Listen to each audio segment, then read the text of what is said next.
Yes, people, what's going on? Oh, wait a minute. Hold on. Wait a minute. I thought it was there, so I was like, I don't need to. Yeah, there you Flack. go. Oh, wow. You Isn't just, it the one? Yeah. Is it no, the you one kind of with the... made an error, didn't you? Flack? Yeah. Yeah. Yeah, hold on. Wait a minute. Oh, wait a minute. It's at the Oh, it's bottom. down there. That's why it's at the bottom, mate. Flecknology, you know what I mean? Usually I Fleck, think you at the know. top, mate. I like it Grandpa at the top, Fleck so I know where they're struggles, going. doesn't he? You know what I Grandpa mean? Fleck struggles with the technology.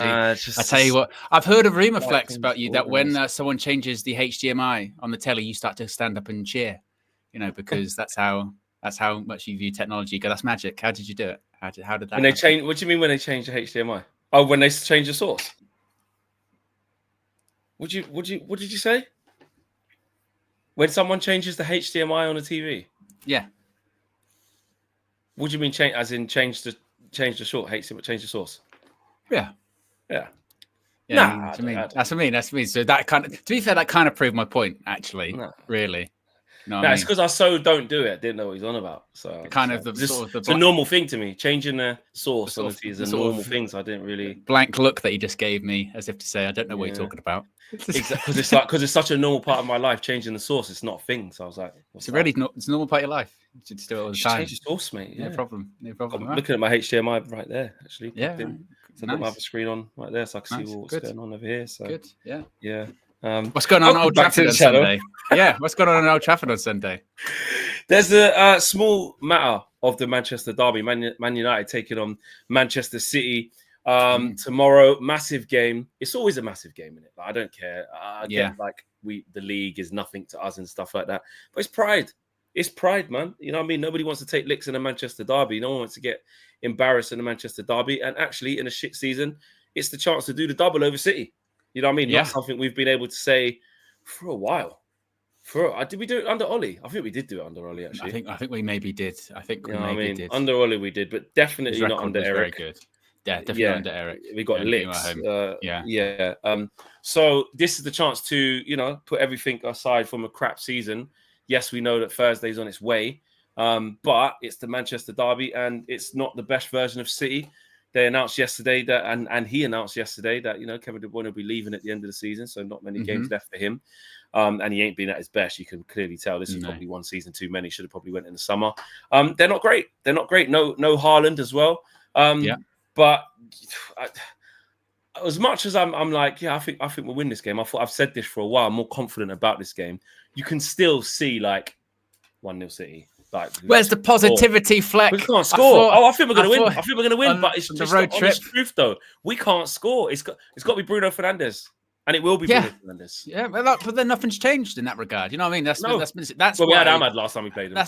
That's why when we were going into this batch of games, you were saying, Forest, I'm feeling good about that. I was going, no. I don't think their record's too good at home. We will have a lot of the ball. They'll hit us on the counter-attack. They'll win. Just, and that's happened to very good sides this season. So when we're not a very good side, that makes no difference, isn't it? So we got picked off pretty easy there. But City, like you said, they're not great. They're not great. And they're easy to play against. That's the key thing too. You know exactly what they're going to do. They're going to have a lot of the ball. We've played on the counter-attack under Ruben. He's adapted in that regard. And we'll probably do the same. A bit like we did against Arsenal at Old Trafford, where we'll just, 3-4-3. Be very similar to that. Or turn back into a 5-4-1. But when you do that, you've got a really good shot against City. They're not great. No player in their team is playing great this season. Shout out to Minna, by the way, because this was months. Remember months ago when Minna was on Saturday Social and she was talking about about Kevin De Bruyne going to Saudi, and all the people on Twitter, no, he's not. You don't know what you're talking about. The people, they'll let anyone on TV nowadays, blah, blah, blah, blah, blah. De Bruyne is leaving at the end of the season. He's probably going to go Saudi. Yeah, exactly. And she weren't even saying it like, it was her opinion. Disrespectful. It wasn't like an inside scoop or anything like that. Yeah, and it's not, to be honest, it's not even like a radical take. It's not news. It's a pretty logical sideways step from, if you just look, going, he's older, he hasn't signed a new contract, and he could probably end up going to Saudi for a lot of money. Yeah. Simple. It's that simple. And he's clearly stayed one season past probably what he should have as well. And you can tell how much Pep's used him and lack of. Here's one for you while I change this background to match up. Here's one for you. Magic. So How did you do it? Switching your sources, mate, which obviously isn't a problem for me. So, and you didn't even really realize till I said it. So, it's my fault. Yeah, it's my fault. Yeah. Just saying, we're all the same. That's all. That's what I'm saying. Oh, yeah. Well, we're not the same. We're not the same because I had the right background. So. Well, you could change to this one. You've got both as well. Yeah, but we always use this one. It's a better one for this thing. You could change as well. To bail you out of your error. No. It's not about bailing out. Rule one team. Anyway, back to the game. You tell me, they're so bored. We just need a game again. Yeah. What was I going to say? Here's one for you, right? So Garnacho had a stinker, shocker, right? Against Leicester, not Leicester. He scored against them, against Forest, right? He has to play in this game. He has to play in this game. I know ideally, be like, listen, after dropping that generational stinker, bro, you need to be on the bench. Against City, because this game's going to be very transitional and we're going to sit in there like he was against Arsenal, where he was quite good on counter in that game. Yeah. He needs to go again. As much as I say that through gritted teeth, what's best for the team, what's best for the game plan is to let him go again. And I say that because if he doesn't play, only because of default, and you say, so he's only getting in because we don't have the... Yes, because we will sit in against City, and I'm saying, who's going to run the channels in transition? Who? Ericsson? So Bruno? You don't think Ruben might try and hold that for later on in the game, perhaps? Wait. I remember against when we beat City at Old Trafford under Eric in his first season, Garnacho was a second-half sub, I think. Yeah, he was. He was for the winner, and he impacted the game. But Rashford was playing in that game, right, Marshall? Like, we had more... I think the problem is... with Garnacho, it's like you said, yes, if you're going to play on the counter and you're like, our best opportunities are going to come on the break, you need him for pace. The issue is with that is he will get himself into good areas. He will get himself into good positions. Then it just becomes a toss-up to, is he actually going to finish it or is he going to take a shot? Like, what's his decision-making going to be? It's like, it is just a guessing game. And more often, if this was some kind of roulette wheel and red was... he doesn't do the right decision, and black was he makes the right decision, there'd be a lot more reds on there, you feel like, at the moment. And actually, the odds feel less against me that he's going to do wrong. But then you have hope that penny drops, he's learned, he's learning. And the sheer volume of like keep getting in, one's got to go, right? One's got to make a right decision. And listen, I'm not saying by starting him, he's going to have a stormer. I'm not saying start him because he's going to fix that. I don't know. Like you said, that's a perfect analogy of the red or black. There'll be a lot more reds. Yeah. However, just having that threat to put City on the back foot in transition, I just believe there's a better chance of doing that if he plays. Now, I know a lot of you guys in the comments will be saying, no, Flex, completely disagree. That guy needs to be dropped after the selfish manner. And if he is dropped, I'm not going to argue with it. I'll just be like, interesting. Wonder how we play without a runner, because I think Ruben showed his hand in why he even stayed on against Forest. Because although he didn't have the right end product, he does consistently take up the ball in that position, which is half the battle. That's if we were just never seeing him going, never see this kid on the ball, what does he do? Never see him. That's probably a bigger problem. Being able to make the right decision and calm yourself down is the second phase. That's probably you'd rather be there. It's like when they say a striker, you'd rather Højlund be missing chances and go, bloody hell, it'll come soon. He keeps shooting, he keeps missing, rather than what we see, which is, when's he going to get a touch in the box? Do you know what I mean? So I think Amrin thinks like that, because he, especially since Ahmad's been gone, we've been frustrated with Garnacho, but he does use him a lot because he's the only dribbler we have. Outlet, I mean...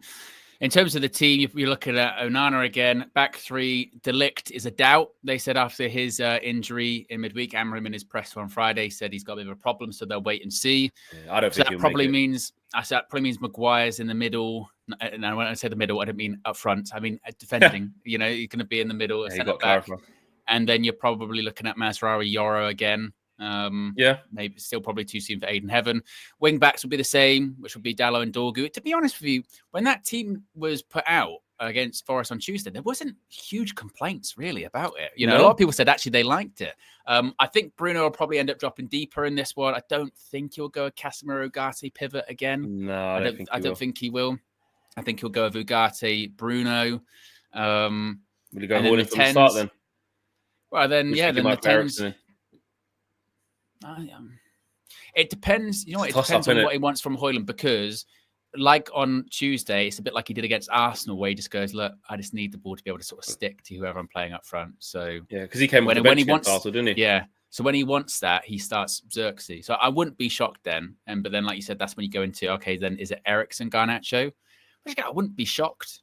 I wouldn't be totally shocked. Yeah. You know, if you're I'm going playing to on go the with counter that. I attack, think he's going to do that. if you're playing on the counter attack, you don't put Eriksen in for pace. You put him in because you think he can do that key long pass. If it's not Bruno, it's Eriksen, basically, that can do that pass between the lines. And City don't play with that much tempo anymore, where you can get pulled from pillar to post, where everyone's everywhere, and you know what I mean. No. It depends what Pep does as well, because he might go back to the wingers in Savinho and Doku. Doku. He might go back to Doku. So soon back, Red says he's in heaven, so he's on his way back. So I think we have to look at that and be like, okay, we don't know how they're going to set up, but I don't know. I just fancy us in all the 1v1s, man. I think now I don't see it as they're a dominance. Like, of course, they've got quality in a flash. They can, Marmoush is a tricky customer. He'll be playing just off the front. Harry Maguire's got a different type of, different type of player to be up against. But they can't afford to coast, can they? A lot of people go, oh, they're checked out, but they can't, because Chelsea are above them now in that Champions League race. I know obviously fifth place could get Champions League, so it's like they might just sort of sneak in through the back door, but they can't afford to basically like, oh, who cares? We'll just get to the end of the season, we'll go again, because they are right on the edge of having a really catastrophic season for them. Or right on the edge of going, listen, in a bad season, in a transition season, we've picked up the FA Cup, we've got into Europe. That's not bad. In Europe, that we'll do. We'll go again next year. So so there's still a lot to play for there. Definitely. Yeah, exactly. Right, predictions. Let's lock them in. I'm saying 2-1. 2-1. It's going to be 2-1. That's the prediction. The 2-1 prediction. 2-1. Yeah, because I agree. Yeah, because we'll concede, because we do. Yeah, I don't think we and that then by proxy, if we win, we have to win by 2-1 because we're not going to score 3. So it's 2-1. Yeah, I agree. Because even the 2, it's like, where are they coming from? Could we scumbag a little 1-0? Could we do a 1-0? We could because City, obviously they are missing Haaland and they're not as potent. You know what I mean? But City will give you chances. City will 2-1. 2-1's Kushanov and the man at the back. Yeah, man. Come on, guys. Come on. Yeah, I'm going 2-1 as well. Smash the like on the video. Subscribe to the channel if you are new. And we will be playing Match Bingo, so make sure you guys download the app as well. And get involved, mate, because Owen is killing it. I've played it twice on the channel. I've won twice. First time was against Bournemouth. I won £250, right? Yes, £250. Rigged. And on Tuesday, I won £25. I've got 2 lines. So I'm just, kind of saying. Make sure you join to stop this guy taking the jackpot every time. Yeah, get in there and make sure he doesn't do it, guys. Oh yeah, no one got more than 25 quid. No one got full house. No, not that time. So I was one of the highest winners. That's what I'm saying. He's one of the highest winners, bro. That's what I'm saying. Keep fucking cleaning up, bro. It's ridiculous. Enough to take you off the streets or just say you can't enter the game. But yes, more info on that on match day, and I will be at Old Trafford, of course, with the reaction after the game. Hopefully after a win as well. So we'll see you then. Take care, peeps. I'm out of here. We're out of here. Take care. Peace.